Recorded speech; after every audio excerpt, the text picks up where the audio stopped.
continuing week 3 of our current series called Covenant and Kingdom.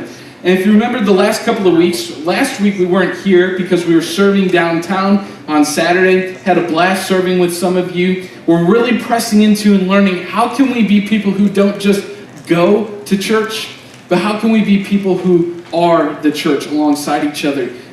In Scripture it says that Jesus gave up his life for the church. I'm pretty sure he wasn't talking about bricks and mortar and buildings that we've built that we call church now, but really he gave his life for you. He gave his life for the city, and so we want to be the church too. So last week we didn't have worship here together, and it was 2 weeks ago that we really dug into the idea of kingdom, and the week before that we introduced the idea of covenant. And covenant really isn't something that we talk a whole lot about in our language now, but the way we want to understand it for this series is that covenant is a lot like relationship.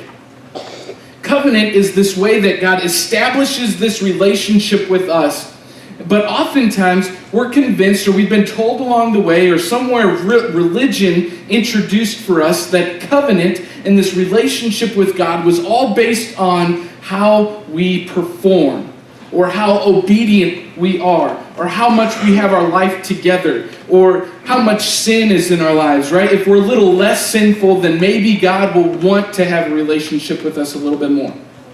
And so we have a triangle up here, and we're going to throw that up there. This triangle really kind of shows how this relationship with God really happens. You have the Father in heaven, and this is really just an incredible concept, that we would have the Lord Most High, as we sang about just a moment, but he wants such an intimate relationship with us that he calls us his Father.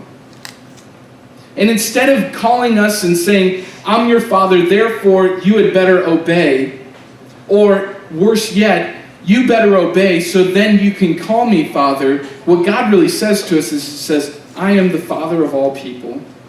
I am your Father, which means then that just because the Father loves you, without looking at your track record or how good you are at obeying him, he simply gives you the identity of his son, of his daughter. He loves you like that. It's not based on anything you've done. It's not based on how good you are at obeying or how much of a priority he is in your life. He just simply longs to call you his son and his daughter. And what comes from that is an identity that then gives us an opportunity to show to people, to represent our Father to our friends, to our city, to the people around us. And that's where the obedience piece comes in.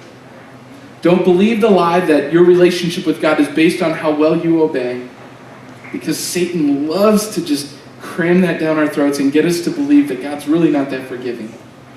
Instead, believe the truth that God is your Father. He calls you his son, his daughter.